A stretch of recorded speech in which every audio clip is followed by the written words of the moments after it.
La gente que esté viendo este vídeo, este podcast, y no sepa tanto del tema de Ucrania, aquí hay que decir que la guerra en Ucrania no comienza el 24 de febrero de 2022 cuando Rusia invade Ucrania, sino que ya antes había una guerra en Ucrania. Y de hecho, Ucrania, el gobierno de Kiev, estuvo bombardeando el Donbass durante 8 años y durante 8 años la población civil del Donbass estuvo pasando por una situación muy difícil, ¿no? O sea, hubo un montón de muertos, un montón de casas destruidas.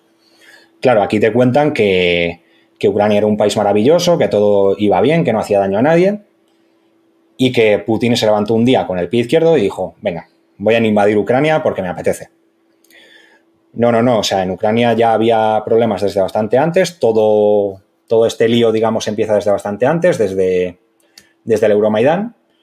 Y claro, si nosotros queremos realmente analizar de manera correcta el actual conflicto en Ucrania, tenemos que ir, en primer lugar, a las causas de ese conflicto. Sí, adelante. Como digo, la guerra no comienza el 24 de febrero de 2022, que es cuando Rusia ya decide intervenir en Ucrania, sino que todo el conflicto de Ucrania, el origen del conflicto actual de Ucrania, lo podríamos situar en el Euromaidán. ¿Qué fue esto del Euromaidán? Pues en el año 2010, bueno, antes hemos hablado, ¿no?, de que Ucrania estaba dividida y había una zona pro-occidental y una zona prorrusa. Pues, ¿qué pasa? Que en el año 2010 gana las elecciones el candidato prorruso, que se llamaba Viktor Yanukovych, y en el año 2013 comienzan una serie de protestas que recibían el nombre de Euromaidán, porque eran unas protestas de índole europeísta y nacionalista ucraniana, y estas protestas acabarán desembocando en un golpe de Estado que depondrá a Yanukovych, donde en este golpe de Estado la fuerza de choque serán grupos abiertamente neonazis, y este golpe de Estado llevará al poder a un gobierno nacionalista ucraniano antirruso y favorable a la integración euroatlántica de Ucrania. Entonces, este gobierno llega al poder, empieza a perseguir todo lo ruso. Digamos, antes, por ejemplo, con Yanukovych, el ruso era idioma cooficial en determinadas regiones, y la primera ley que aprueba el nuevo gobierno es justo suprimir el carácter del ruso como idioma cooficial.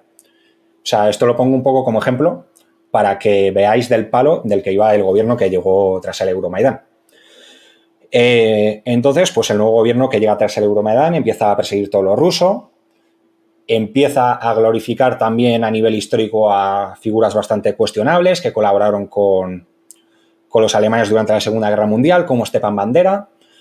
Y en el plano geopolítico, pues intenta que Ucrania se integre en la OTAN, digamos, ¿no?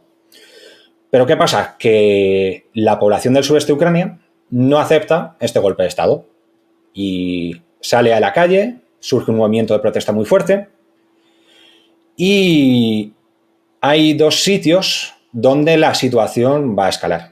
El primer sitio donde la situación va a escalar, porque estas protestas se llevaron a cabo en todo el sureste de Ucrania, pero realmente escalaron en dos sitios, resumiendo mucho. El primer sitio donde va a escalar va a ser Crimea. En Crimea, digamos que Crimea era muy importante para Rusia porque ahí estaba la flota del Mar Negro, ¿no? Era un sitio muy, muy estratégico para Rusia, muy importante a nivel geopolítico, y Crimea Rusia no la iba a dejar caer. O sea, hasta ese momento Rusia había tenido en Crimea la base naval de la flota del Mar Negro. ¿Y qué pasa? Que al llegar ese gobierno al poder, lo mismo ese gobierno le daba por suspender los acuerdos con Rusia y Rusia pasaba a quedarse sin la flota del Mar Negro, que además en ese momento era una de las flotas más importantes de Rusia. Y entonces en Crimea Rusia sí que decide intervenir militarmente. Es una intervención militar quirúrgica, no hay muertos en esa intervención militar, o sea, es una intervención militar de 10. Eso sí que fue una verdadera operación militar especial.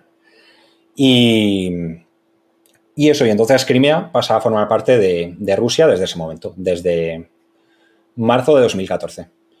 Y el otro punto caliente donde la situación va a escalar va a ser el Donbass, que comprende las provincias, lo que habían sido hasta entonces las provincias ucranianas de Donetsk y de Lugansk. ¿Qué pasa? Que ahí la situación va a ser un poco distinta porque ahí la población, los manifestantes prorrusos van a ocupar edificios públicos, van a proclamar unas repúblicas autónomas, que eran las repúblicas de Donetsk y Lugansk, pero ahí no va a acudir Rusia en ayuda de esta gente. O sea, en ese momento Rusia, al contrario que en Crimea, no quiere intervenir en el Donbass. ¿Por qué? Porque Crimea sí que tiene esa importancia geoestratégica para Rusia. De Crimea, como hemos dicho antes, es la sede de la flota del Mar Negro, pero el Donbass no tiene esa importancia estratégica que sí que tiene Crimea. Entonces, por ese motivo, Rusia intervino en Crimea, pero no interviene en el Donbass. ¿Qué pasa? Que el nuevo gobierno ucraniano decide mandar al ejército para sofocar la revuelta. Ellos definen mandar al ejército como una operación antiterrorista, aunque realmente lo que estaba haciendo la gente ahí en el Donbass era ocupar edificios públicos, como habían hecho los partidarios del nuevo gobierno en el Maidán. O sea, es que estaban haciendo exactamente lo mismo. Si era terrorismo lo que estaba haciendo la gente del Donbass, también era terrorismo lo que hicieron en el Maidán todos estos grupos ultranacionalistas ucranianos. ¿Pero qué pasa? Que Ucrania envía al ejército ahí, pero la población del Donbass ya estaba organizada en milicias.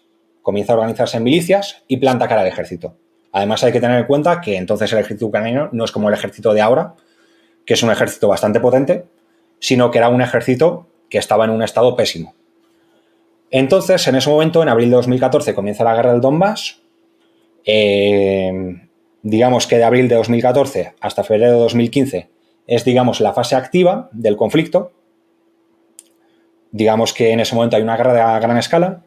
Y en febrero de 2014 se firman los acuerdos de Minsk, los acuerdos de Minsk II, que lo que dicen estos acuerdos es que el Donbass debería pasar a formar parte de Ucrania, debería volver a Ucrania otra vez, pero que debía volver con una autonomía.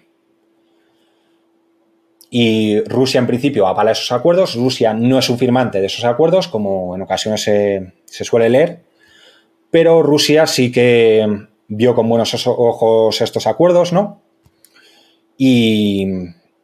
¿Pero qué pasó? Que Ucrania nunca tuvo la intención real de cumplir esos acuerdos. ¿Por qué?